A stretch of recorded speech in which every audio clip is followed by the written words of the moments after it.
Everyone, আবার নিয়ে চলে এসেছি নতুন একটা মেকআপের ভিডিও। কিছুদিন আগে আমার একটা বিয়ে বাড়ি ছিল, তো সেই মেকআপটা আমি তোমাদের সাথে শেয়ার করছি। চলো তাহলে দেখে নেওয়া যাক। প্রথমেই দেখো আমি একটা ইউজ করছি পন্ডসের ময়েশ্চারাইজার, লাইট ময়েশ্চারাইজার সেটা দেন ওটাকে দেওয়ার পর নেক্সট আমি ইউজ করছি দেখো সুইস বিউটির প্রাইমার। এই প্রাইমারটা আমার খুব পছন্দের। এটাকে ভালো করে দেওয়ার পর আমি আইব্রো পোমের দিয়ে আইব্রোটা ফিল করছি। আমার আইব্রো এমনি ডার্ক কালার, তাই আমি খুব একটা আইব্রো করি না, যতটুকু ফিল করা দরকার ততটুকু ফিল করছি। নেক্সট আমি আমার আই বেসটা করে নিয়েছি। প্রথমে আমি সেদিনকে ইউজ করেছিলাম ম্যাকের পট, নেক্সট আমি ইউজ করছি সুইস বিউটির কনসিলার। আমি সাধারণত সুইস বিউটির কনসিলার দিয়েই আই বেসটা করে থাকি, আর সেদিনকে আমি নতুন আই পটটা দেখছিলাম যে ওটা কীরকম, তাই জন্য ফার্স্টে আমি দেখো হাইলাইটিং পোর্শনটাতে হাইলাইট করে নিচ্ছি।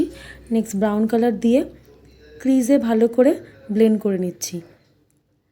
সেদিনকে আমি দেখো একটা রেড কালারের শাড়ি পরেছিলাম, তাই আমি আই শ্যাডোটা গোল্ডেন আর রেডিশের মধ্যে রাখতে যাচ্ছিলাম। তো দেখে নাও আমার আই শ্যাডোটা কেমন হয়েছে। আমি সামনে গোল্ডেন শিমার দিয়েছিলাম এবং সাইডে ব্রাউনিশ রেডিশ মিলে একটা কালার দিয়েছিলাম। নেক্সটে দেখো আমি একটা আইলাইনার লাগিয়ে নিয়েছি। তারপর শুরু করছি এবার ফেস মেকআপ। ফেস মেকআপে ফার্স্টে আমি ইউজ করছি অরেঞ্জ কারেক্টার। আমি মিস গ্ল্যামের অরেঞ্জ কারেক্টারটা ইউজ করি, এটা রিজনেবল প্রাইসে খুব ভালো। নেক্সট তারপর ফাউন্ডেশন ইউজ করছি। আমি সবসময় ফাউন্ডেশন গরমকালে যেটা ইউজ করি এটা হলো মেবলিনের ফাউন্ডেশনটা সুপার স্টে। এটা আমার খুব পছন্দের ফাউন্ডেশন গরমকালের জন্য। আমি গরমকালে এই ফাউন্ডেশন ছাড়া কোনো কিছু ইউজ করি না, আর আমার তাড়াতাড়িও মনে হয় ব্লেন্ডিং হয়ে যায় ফাউন্ডেশনটা, এবং আমার ঘামও কম হয়, সোয়েটও কম হয়, তাই এই ফাউন্ডেশনটা ইউজ করি।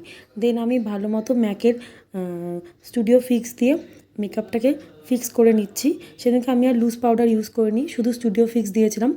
তারপর আমি চোখের নিচের ল্যাশ লাইনটাতে ভালো করে আইশ্যাডো দিয়ে নিচ্ছি। আমি সেদিনকে কাজল পরিনি, শুধু ল্যাশ লাইনে ভালো করে আইশ্যাডো স্মাচ করে নিয়েছিলাম। নেক্সটে আমি ব্লাশ দিয়ে নিচ্ছি আই ম্যাজিকের ব্লাশারের প্যালেট থেকে, অ্যান্ড দেন আমি কন্ট্রোরও আই ম্যাজিকের প্যালেট থেকে দিয়ে নিয়েছি। দেন আমি একটা ময়েশ্চারাইজার স্প্রে দিয়ে নিয়েছিলাম যাতে স্কিনটা একটু ময়েশ্চারাইজার হাইড্রেটিং থাকে, তাই আমি ময়েশ্চারাইজার স্প্রেটা সবসময় ইউজ করি। নেক্সটে দেখো একটা ম্যাকের স্প্রে দিয়ে নিয়েছিলাম, সেটিং স্প্রে, অ্যান্ড দেন ম্যাকের মাস্কারা দিয়ে নিয়েছি। ম্যাকের মাস্কারাটা খুব পছন্দ আমার। অ্যান্ড দেন ম্যাকের রুবিহু লিপস্টিক, যেটা সবার আছে, খুব পছন্দের একটা কালার এবং খুব সুন্দর, দেখো রেড কালারটা, ওই কালারটা দিয়ে নিয়েছি। এবার পুরো লুকটা আমার কমপ্লিট। দেখো কেমন হয়েছে, তোমরা জানিও আমার এই লুকটা কেমন হয়েছে। তোমাদের পছন্দ হলে অবশ্যই কমেন্ট এবং শেয়ার করো আমার এই লুকটা। থ্যাংক ইউ সবাইকে।